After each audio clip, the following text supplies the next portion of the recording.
Right, welcome to the Wolverine TV. I'm Clayton Sayfie with EJ Holland.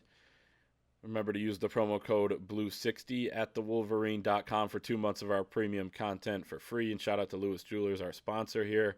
We're going to talk about 5 things we've learned in the last month when it comes to Michigan football recruiting. And it has been quite the month because you get a guy in the fold and, a few guys in the fold here at the end of the 2021 cycle. And let's start with that. George Rooks, a guy we've been talking about in all of these recaps when we, look back on a month and say, what happened. And well, George Rooks delayed his decision again. Well, George Rooks finally decided. He finally made his choice. He sided with the Michigan Wolverines over the likes of Penn State, who was the other top contender. Just your thoughts overall on George Rooks finally pulling the trigger and choosing Michigan. Yeah, it was a long ride. Obviously, this started off with Michigan being the leader, then Penn State, then Boston College right before the early signing period. Obviously, he delayed his decision again. Penn State appeared to reemerge as the favorite. And then just 2 days later, Michigan earned a commitment from him to let you know how wild of a ride that was. The day before Rooks started trending to Michigan, Rivals had a Penn State commitment graphic set on the back end. So, yeah, he was very close to siding with PSU, but he felt really comfortable at Michigan. I talked to his father, and we had a interview with him over on the site where he said, when it came down to it, it was just comfort. It wasn't necessarily anything the coaches sold. It was just comfort with the program. Remember, George had a sister that played basketball at Michigan as a grad transfer. He'd been to Michigan more than any other program. The coaches that are recruiting him are back on staff.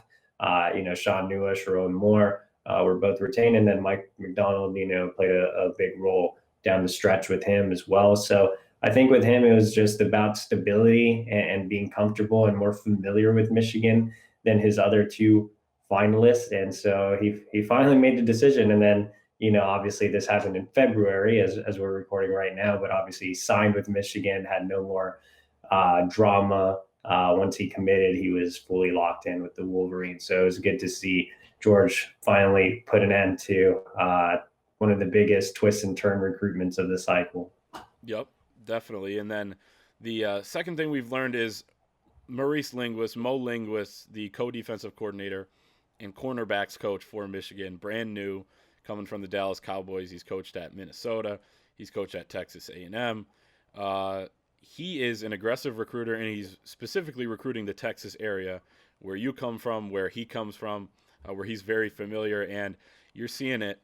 If you have a Twitter account and you're a Michigan fan, you are seeing constantly, uh, you know, blessed to receive an offer from Michigan, and then he's tagged in it. And that was even happening before he was officially announced as Michigan's coach, which is all, that's above board. But, it's just funny how quickly he got going on the recruiting trail. But he's attacking Texas hard, and I know you're going to be down there over the weekend. And obviously, we'll catch up with some of these kids that Mo Linguist is going after and he's targeting in this, coming up in the, coming recruiting cycles. But man, he's an aggressive recruiter early on here. Yeah, I mean, he's been dishing out offers like crazy. The thing about Mo Linguist is he can get some of these guys. He's from Dallas. He knows what it takes to relate to these kids. He's landed elite level defensive backs in the past. In 2018, I believe he had three top 100 DBs sign. He turned right around in 2019 and landed a five-star cornerback. So he knows what it takes to close with top DBs. He has great connections in the area. All the coaches, trainers I've talked to have given him nothing but really high praise, and he's not afraid to go after the top guys either. I mean, he's offered Brian Allen, who's committed to LSU, Bryce Anderson, who was committed to LSU and just recently backed out of his verbal pledge. He's offered five-star Denver Harris, so he's going after top level talent and identifying underclassmen as well. And so again, I think that Mo Linguist is very capable of stealing some guys from the Lone Star State. Michigan actually finished with a couple this cycle in Ike Iwana and Tavier Dunlap. So I think they can have even more success in the Lone Star State with Linguist now on staff, and he's going to continue to make it a priority. And I'm looking forward to getting down there and catching up with some of the kids and seeing them live this weekend. in a similar vein, Ron Bellamy, the new wide receivers coach, obviously the former head coach at West Bloomfield. He's a former Michigan wide receiver himself. Played a bit in the NFL. Was with the Detroit Lions for a period of time. Uh, he knows the Detroit area. He knows the state of Michigan. He's actually originally from Louisiana, but he has ingratiated himself really to the state of Michigan, to the Detroit area.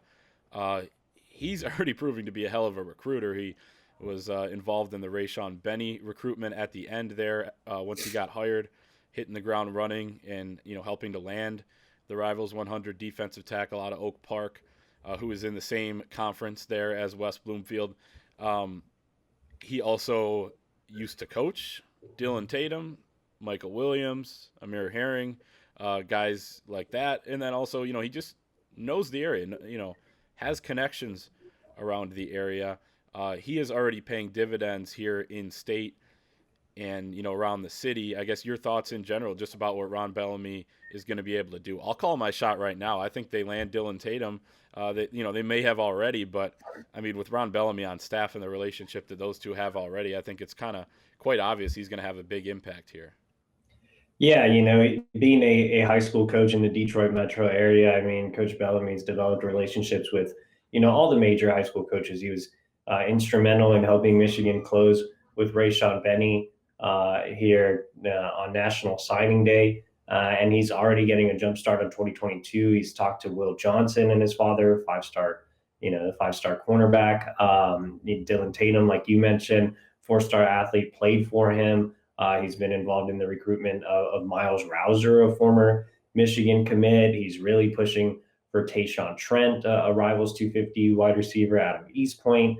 He's going to get involved with Josh Burnham up in Traverse City. So I think he's just providing a big boost, not only recruiting the kids themselves, but his ties to all the high school coaches. The 7-on-7 coaches love him too. I was talking to Curtis Blackwell, who's a big figurehead in Detroit, and he had nothing but great things to say about Ron Bellamy as well. And he even tweeted out his support for Bellamy. So I think Michigan can take back its home state. They landed 6 guys in 2021, and I think 2022 they can have similar, if not better, results thanks to Bellamy being able to mend fences and work his network. Yeah, he was a big pickup for Jim Harbaugh in Michigan when he's shaking up his staff. I think it was the perfect. We talked to guys, at a camp a couple weeks ago that are, highly involved in the circles, in-state recruiting circles. They said Mike Hart was a great chess move. This is just before they hired Ron Bellamy. I think Ron Bellamy was a great chess move as well for Michigan when you look at it from a recruiting standpoint, from a culture standpoint in that building, and on field. The guy knows what he's talking about. With the background that he has, and I think he's going to pay dividends for Michigan going forward. The next thing we learned, Tyler Martin, the 4-star linebacker out of Massachusetts, he has decommitted from Michigan. Not a huge shock, and EJ, I know you had kind of hinted at this when you got word of this, days or maybe a week before he actually decommitted. But, with Don Brown being gone now with a new defensive staff, it's just kind of a different deal. And, I guess it just right now isn't going to be the fit for either side. I guess your thoughts overall just on Tyler Martin not being in the class anymore in 2022. Yeah, I mean, anytime you have coaching changes, there's going to be, some ramifications to that. And I just don't think the staff really saw Tyler as a fit with his build. And he was, recruited mainly by Don Brown, who's no longer on staff. So I think Michigan wants to reevaluate, and Tyler wanted to reevaluate knowing that information as well. So it was kind of a mutual parting. While Tyler's ranked really high, he's an old school true Mike linebacker. It still kind of remains to be seen exactly what Mike McDonald's going to do at Michigan. But from his conversation with Martin, it didn't seem like he viewed him as a true scheme fit. Again, he wants to reevaluate him. So maybe we circle back to Tyler Martin down the line. But as it stands right now, it was kind of a mutual parting. And Tyler, like I said, he's a highly ranked kid. He's still got offers from schools like Boston College and Nebraska and Virginia and Vanderbilt. So he's taking a look at some of those other schools. So, it'll be interesting if he pops up again, but it just, looked like it was the best decision for both parties after they spoke a few days before he decided to back out of that plan. Yep, definitely. We'll see what happens with Tyler. We wish him nothing but the best in the rest of his recruitment and beyond. And then Xavier Worthy, the last thing, what we learned, um, a crazy situation with him. I guess I'll just hand it over to you to, kind of tackle this one with Xavier Worthy. Was set to enroll early, then is now not going to be an early enrollee, and it's kind of a murky situation, I guess. Yeah, still remaining a murky situation. It's February 3rd, and so I think it's a little late for him to enroll early. The crazy part of this is that Xavier actually made his way to Ann Arbor and is still currently there, as far as we know. So, it's not really.